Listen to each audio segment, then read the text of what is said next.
बिस्मिल्लाहिर्रहमानिर्रहीम। सर जी, ऑनलाइन वालों ने कैसा चमत्कार देखा। पहले मेरे स्क्रीन लेफ्ट साइड पे थी, अब मेरे स्क्रीन राइट साइड पे है सर। ये मिररिंग की वजह से नहीं है, क्लासरूम चेंज होने की वजह से है। सर जी, शुरू करते हैं। Question number 9, Abid Khan.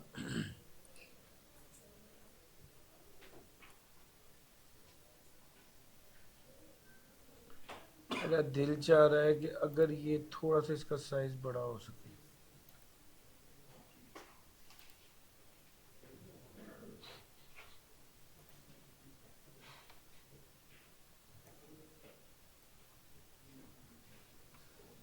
Sir जी, बड़ा अच्छा सवाल है, इसको करते हैं।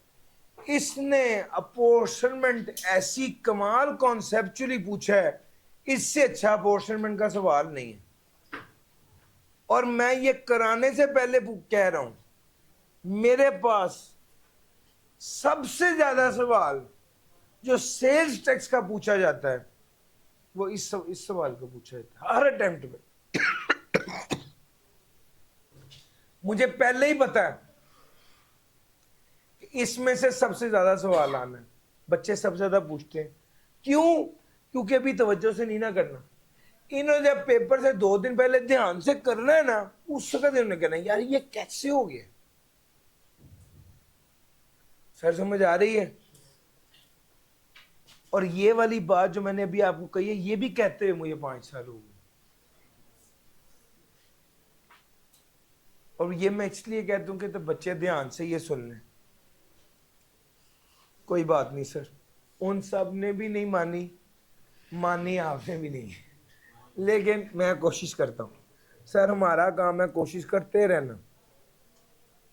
Abid Khan is registered for sales tax purpose and is engaged in the manufacturing of paint appliances in Multan. Sales and purchase आ गई। Taxable goods to registered person, taxable goods to unregistered person। जब मैं पढ़ता हूँ ना taxable goods to unregistered person, फौरी मेरे दिमाग में पता है क्या आता है? Further tax.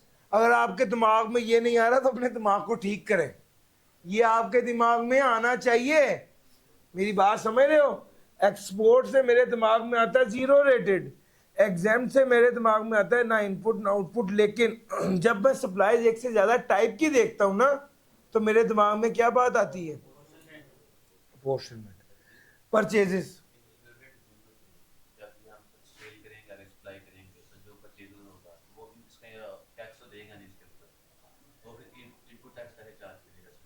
हम एफबीआर से लेंगे, जब हमने वो चीजें खरीदी थी तो उस पर टैक्स दिया था ना, वो मैं एफबीआर से ले लूंगा वापस। सर परचेजेस की बात करने लगे। अच्छा, इसके अलावा आज तक कभी ऐसा सवाल नहीं आया कि वो परचेजेस की बाइफर्केशन करके बता दे कि टैक्सेबल और जीरो रेटेड के लिए परचेजेस कितनी और एग्जाम्ड के लिए कितनी। हर सवाल में इस सवाल के अलावा वो खास तौर पे बताता है कि टैक्सेबल कितना था और जीरो रेटेड कितना था, एग्जाम्ड कितना था। वो सप्लाईज बताता है और परचेजेस कॉमन रखता है। लेकिन this is one different question of its own type. इसने खास तौर पे बताया है टैक्सेबल और जीरो रेटेड के लिए कितने की परचेज किया और एग्जाम्ड के लिए कितने की परचेज की। यार मेरा पॉइंट समझ आ रहा है? अलग अलग बताया। Packing material for unregistered supplier 9.5 million additional. Sir ji, ये अनरजिस्टर्ड सप्लायर से लिए वैसे ही फारग है, ये तो पता चल गया ना। एडिशनल इंफॉर्मेशन कहता है supplies of taxable goods to registered person. लिख दूं ना आउटपुट? सर जी, supplies of taxable goods to registered person include an amount of ₹4,225,000 against sale of XX5 premium paint। आपने ट्रेड डिस्काउंट कितना दिया है? 35%। नॉर्मल बिजनेस प्रैक्टिस में trade discount कितना है? इस तरह की एडजस्टमेंट मैंने आपको करवाई है। आपको पता है ट्रेड डिस्काउंट सप्लाई की वैल्यू को कम करता है, पता है ना? दूसरे नंबर पे आपको यह भी पता होना चाहिए कि ट्रेड डिस्काउंट सप्लाई की वैल्यू को कम करता है, और दूसरे नंबर पे आपको ये भी पता होना चाहिए कि ये नॉर्मल डिस्काउंट होना चाहिए, नॉर्मल प्रैक्टिसेस के मुताबिक। स्पेशल डिस्काउंट, यहां पर ये कौन सा डिस्काउंट है?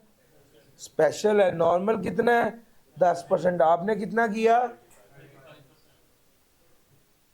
बिल्कुल शॉर्टकट करूं तो 4225,000, इस पर 35% डिस्काउंट दिया हुआ, यानी ये कितने परसेंट है? 65%। तो मेरा पॉइंट समझ आ रहा है? अब कितना डिस्काउंट देना चाहिए था? 10%। इन्होंने कितना दिया? 35%। कितने परसेंट ज्यादा दिया? 25% ज्यादा दिया। इसको ऐड कर, समझ गए? समझ गए? दोबारा बताऊं कि गेम समझ आ गई है?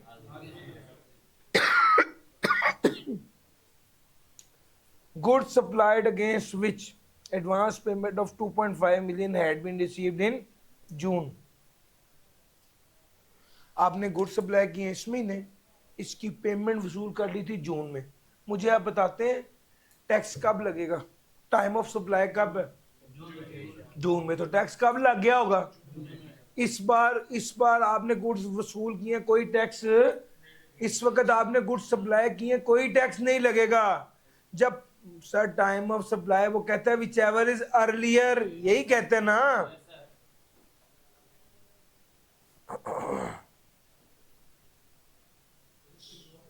इसको इग्नोर करना है। इसने क्या किया हुआ है? ये टैक्सेबल गुड में इसने शामिल किया हुआ है, इसको नहीं शामिल होना चाहिए था, इसको इग्नोर होना चाहिए था। तो क्या करेंगे? रिवर्स कर दो। ठीक है सर। टैक्सेबल सप्लाई रिटर्न, चलो जी, ये सेल रिटर्न। प्लांट खरीदा था 2.7 मिलियन का। ये प्लांट किस चीज के लिए था? अगर वो खास तौर पे कह दे कि ये टैक्सेबल और जीरो रेटेड के लिए, तो इसका मतलब है कि इसका इनपुट टैक्स इन दोनों पर प्रोपोर्शन होना है, पता है ना?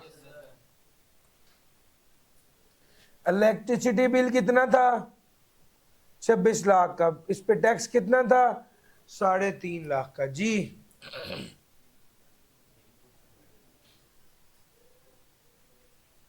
26 लाख की बिल पर 3.5 लाख का सेल्स टैक्स था। क्या करेंगे? यहां पर ये नहीं बता रहा कि ये बिजली टैक्सेबल के लिए इस्तेमाल हुई है, एग्जाम के लिए इस्तेमाल हुई है, जीरो रेट नहीं ना बता रहा। सर ये तीनों प्रोपोर्शन होगा। इनपुट टैक्स ब्रॉड फॉरवर्ड क्या है? सर जी ये ब्रॉड फॉरवर्ड, एडजस्टमेंट्स सारी कवर होगी। आओ मेरे साथ। नाम है Abid Khan.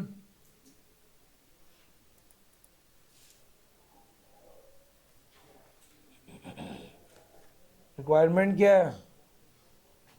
Computation of sales tax payable. Tax period क्या है?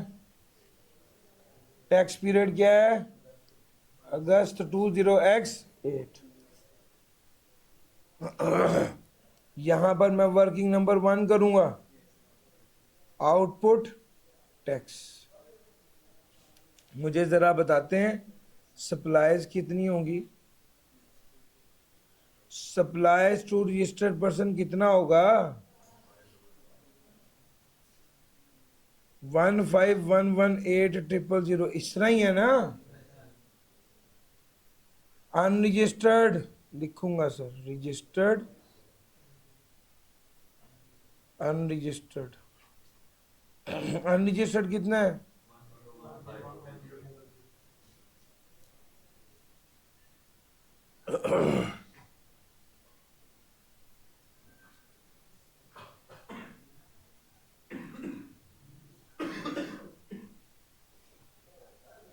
जी इन दोनों आइटम्स के बाद मुझे एडजस्टमेंट्स देखनी पड़ेंगी सर। X5 पेंट का क्या करेंगे? ये करेंगे discount adjustment 4225,000 divided by 0.65 multiply by 25%। जी 1625, इसको प्लस करना है सर। एडवांस पेमेंट सर जब जून में हो चुका है तो अभी दोबारा शामिल, जिसने शामिल किया हुआ था गलत था। सेल रिटर्न कितना है? इसको भी क्या कर देंगे? लेस कर देंगे। ये एडजस्टमेंट है प्लांट प्रॉपर्टी इक्विपमेंट की, इसको छोड़ो। ये एडजस्टमेंट है इनपुट टैक्स की, इसको छोड़ो। बस सर जी, लो भैया। वर्किंग वन में तो यही लग रहा है और तो कुछ नहीं लग रहा। 4 लाइनें छोड़ी। Working number 2, input tax. हाँ भाई, इनपुट टैक्स में परचेजेस की बात करेंगे। कितना है सर? हमने किसकी परचेजेस ली हैं? सिर्फ इसकी, क्योंकि एग्जाम्प्ट पे तो इनपुट टैक्स मिलना ही नहीं ना होता, उसको इग्नोर कर दिया।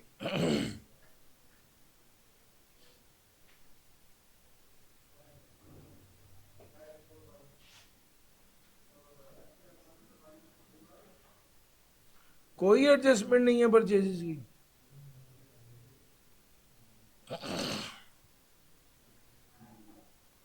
टैक्स बताइएगा।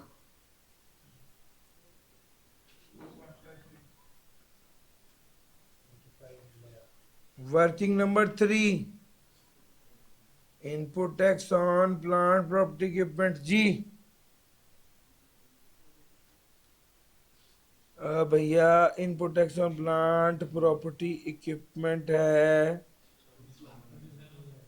27 lakh.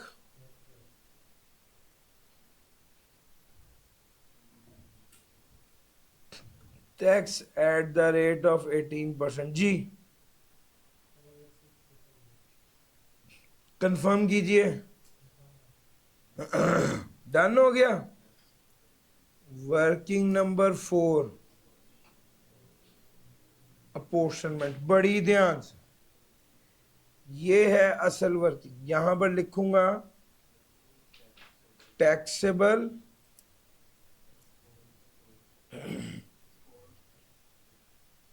Export exempt. Value of supply. Sir ji मैंने वर्किंग 1 2 3 है, ये मैंने फाइनल कर लेनी है, चूंकि अब और कोई एडजस्टमेंट है ही नहीं। जरा इसको टोटल कीजिएगा। जी भाई, 15 और 10 25 मिलियन तो ये है। 26 जी। जी 3299।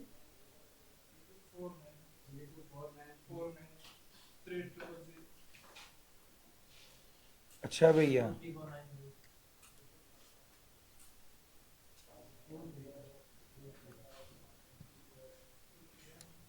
खान साहब, अल्लाह ही थानू पूछेगा, मैं नहीं पूछना। 23493,000। Tax at the rate of 18% भी बता दें। 4228,7।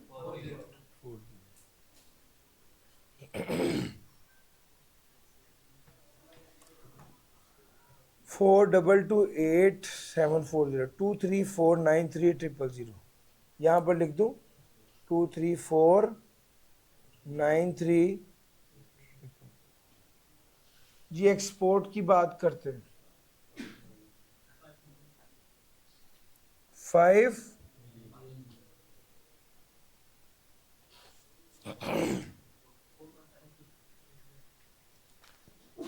एक्सपोर्ट 5 मिलियन थी, एग्जाम्प्ट कितनी थी?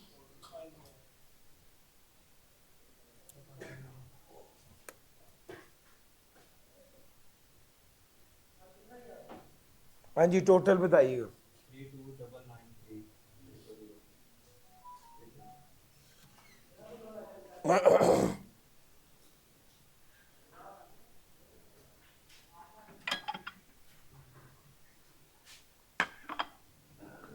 जी भाई,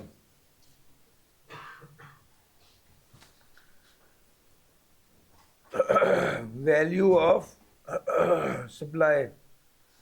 जी, वैल्यू ऑफ सप्लाई आ गया। उसके बाद अगला काम क्या करना है हमने?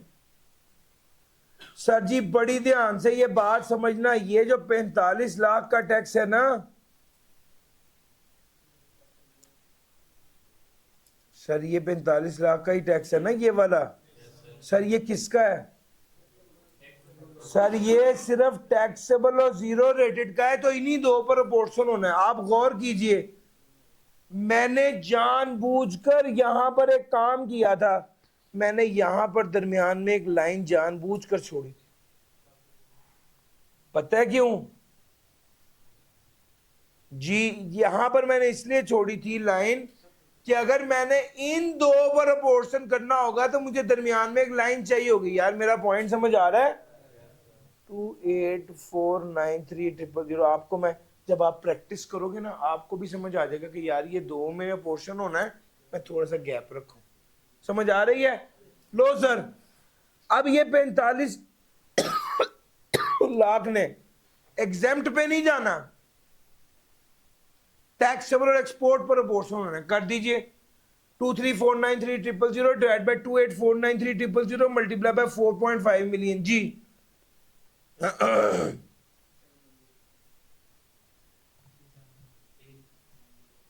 3710,000।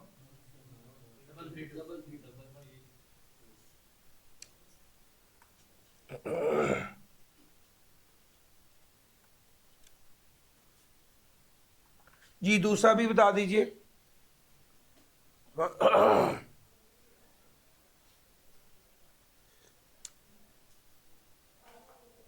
78966 जी 78966 789,668 जी, टोटल कीजिए।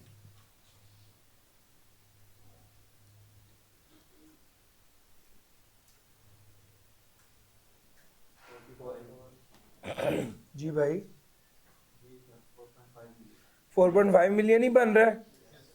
अच्छा जी, अब मेरी बात सुनो। अब बड़ी कीमत, इस सवाल की सबसे कीमती बात देखो, ये जो परचेजिस थी ना, ये जो परचेजिस थी, इसके बारे में मैंने खास तौर पे कहा था टैक्सेबल और जीरो रेटेड के लिए। तो मैंने इस परचेजिस का जो टैक्स था वो सारे का सारा इन दो पर प्रोपोर्शन किया। यस और नो? लेकिन उसके बाद जब बिजली के बिल की बात आई है, जब बिजली के बिल की बात आई है, तो वहां पर वो कहते हैं an electricity bill of 26 lakh was paid in cash which include sales tax amounting to 3.5 lakh. Electricity bill है कितना? 26 लाख का। यहां पर इसने बिजली के बिल के बारे में कुछ नहीं कहा, यहां पर इसने बिजली के बिल के बारे में कुछ नहीं कहा कि टैक्सेबल के लिए, एग्जाम के लिए, किसके लिए। तो अंडरस्टूड है ये तीनों के लिए। तो अब बात यह कि आमतौर पे हम क्या करते हैं, आमतौर पे हम ये करते हैं कि ये जो इनपुट टैक्स होता है ना, इसके अंदर बिजली का बिल का टैक्स भी शामिल कर अबॉर्शन करते हैं। लेकिन इस केस में हमने इनपुट टैक्स को अलहदा रखा है और बिजली के बिल को अलहदा अबॉर्शन करने लगा हूं।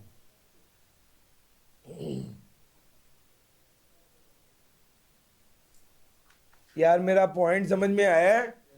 मैं बिजली के बिल को इसलिए अलहदा पोर्शन करने लगा हूं क्योंकि बिजली के बिल ने तीनों पे तकसीम होना है और परचेजेस दो पे होना था। अगर परचेजेस ने भी तीनों पे होना होता तो मैं परचेजेस के अंदर बिजली के बिल वाला टैक्स शामिल करके फिर तीनों पे करता। यार मेरा पॉइंट समझ आ रहा है? ये गेम है सर। निकालो जरा बिजली का बिल कितना है? 3.5 लाख। करो भैया। 2349300 डिवाइड बाय 3299300 जी, मल्टीप्लाई बाय 3,50,000 जी भाई। 2349300 divide by 3299300 multiply by 3.5 lakh जी। 249,221। दूसरा 5,000,000 divide by 3299300 multiply by 3.5 lakh जी। 5304। 4.5 million divided by 3299300 multiply by 3.5 lakh जी।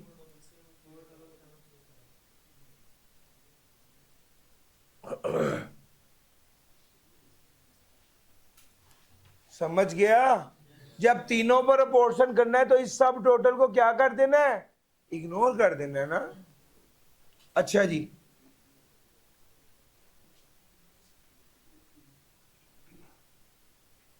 हाँ भाई, अगला आ गया पीपीई। हाँ जी, पीपीई का टैक्स कितना है? 486,000। पीपी के बारे में खास बात पता है क्या है सर? ये भी बताया हुआ है कि टैक्सेबल और जीरो रेटेड के लिए है, यानी इसको भी इन्हीं दो पर अपोर्शन करना है, टैक्सेबल और एक्सपोर्ट पर। यानी 2349300 डिवाइड बाय 2849300 मल्टीप्लाई बाय 486,000 जी। यार इन दो पर अपोर्शन होना है ना, तो 23493 करके इसको इससे डिवाइड करके तो 3.5 486,000 मल्टीप्लाई करेंगे जी। 716 जी। अगला बताइएगा।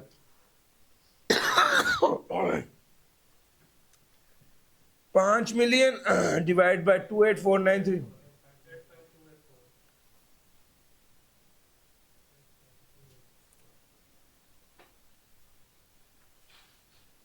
टोटल हो गया भाईजान। लो सर, अपोर्शनमेंट की वर्किंग मुकम्मल हुई, अल्लाह पाक शुक्र। यहां पर मैं लिखूंगा आउटपुट टैक्स। बताएंगे मुझे कितना है सर? 4228740। देखिएगा यही है।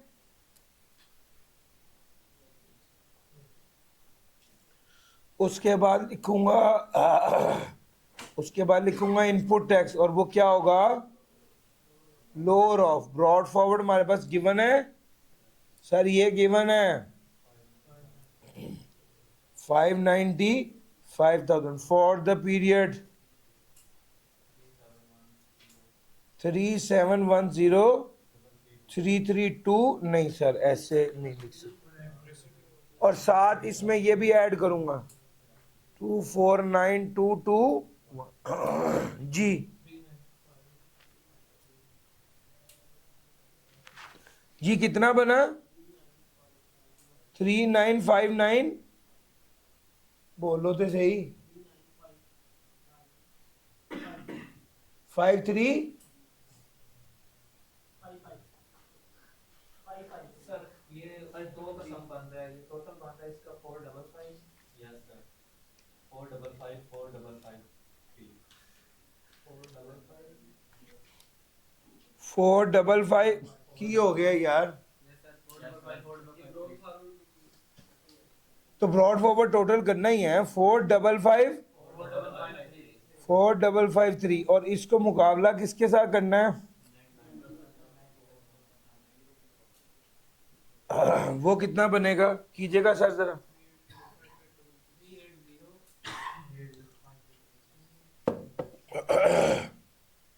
3805866। इन दोनों में से कौन सा लेंगे? लोअर 3805866। इसका मुकाबला किस, अच्छा जैसे ही मैंने ये लिखा दिमाग में क्या आया, मेरे दिमाग में तो भैया इसके अलावा कोई बात नहीं आती कि इनपुट टैक्स कैरिड फॉरवर्ड करना है। और वो क्या होगा, 455 माइनस 3805 866 जी, 748687 सर जी। Input tax on plant property equipment जी, input tax on plant property equipment होगा 400716।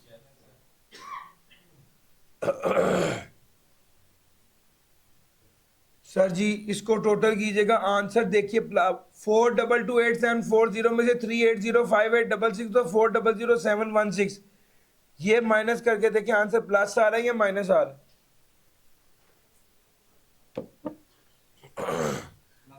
आंसर प्लस है, लिख दूं फर्दर टैक्स इधर ही, फिर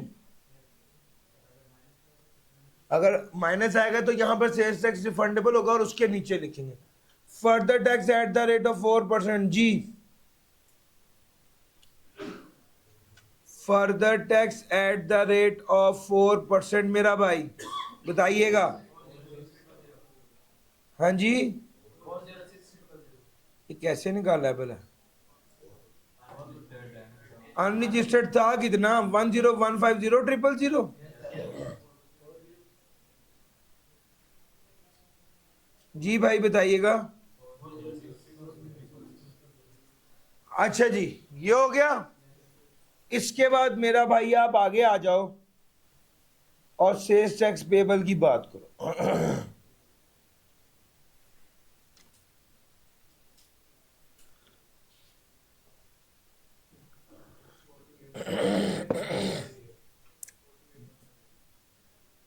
फोर टू एट 158 ये आ गया पेबल का। अब पीछे क्या रह गया, export refundable. Sir export refundable में आपने ये वाली item number 1, item number 2, item number 3 789668 plus 53042 plus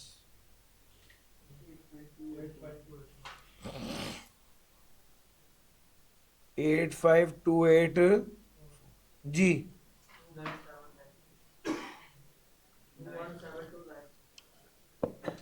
sorry क्या कह रहे हैं आप, 927999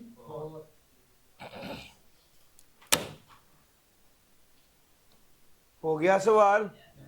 इस सवाल में अपोर्शनमेंट की गेम थी सारी, परचेजेस को भी 2 में अपोर्शन करना था, बिजली के बिल को 3 में अपोर्शन करना था, फिर प्लांट प्रॉपर्टी इक्विपमेंट को 2 में अपोर्शन करना। और समझ आया, मुश्किल अपोर्शनमेंट का कॉन्सेप्ट सबसे मुश्किल इस सवाल में था।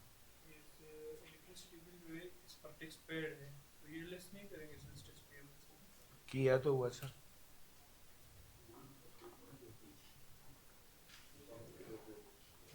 सर जी ये देखें जी, सर पॉज कीजिएगा सर।